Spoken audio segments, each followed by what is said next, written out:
System errors causing the Qt Widgets module DLL crashes in Qt project. I'm Sophie Chen, a senior Windows support engineer. Let's troubleshoot the gap and automate the repair.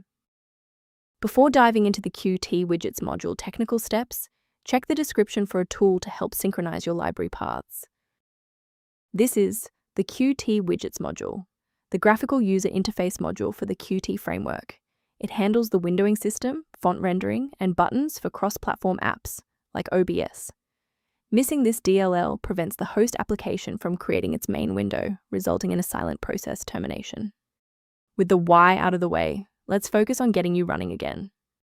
It's important to note that Qt Widgets module DLL is installed as part of Qt project and isn't found in Windows by default. Reinstalling the latest official version of Qt project from the official source will restore the correct version of Qt Widgets module to your PC. When the primary installation path fails, a more surgical approach to checking your system's environmental variables is required. A quick reboot can determine if the error is transient. While it won't fix a deleted file, it can re-establish the connection between your software and the Qt Widgets module file if the path was temporarily busy. Make sure to save your spot by bookmarking this video or hit the like button before you restart so you don't have to search for it again. Following the restart, if the diagnostic status remains unchanged, please execute the commands in step 3. If you need to pause the video to review the syntax, please do. Since the restart failed to clear the diagnostic error, we'll manually refresh the system counter manifests.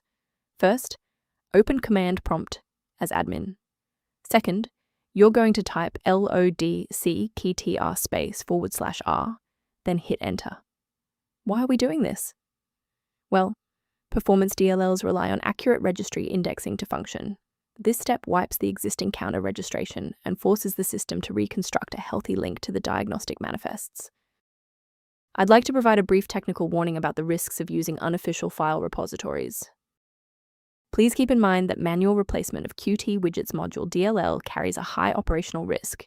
Using unverified files can cause irreparable damage to your Windows registry and lead to total system instability. For a comprehensive approach to system health, I recommend incorporating a verified maintenance protocol into your routine. To reduce startup overhead, the suggested system resource below includes information on managing Qt Widgets module.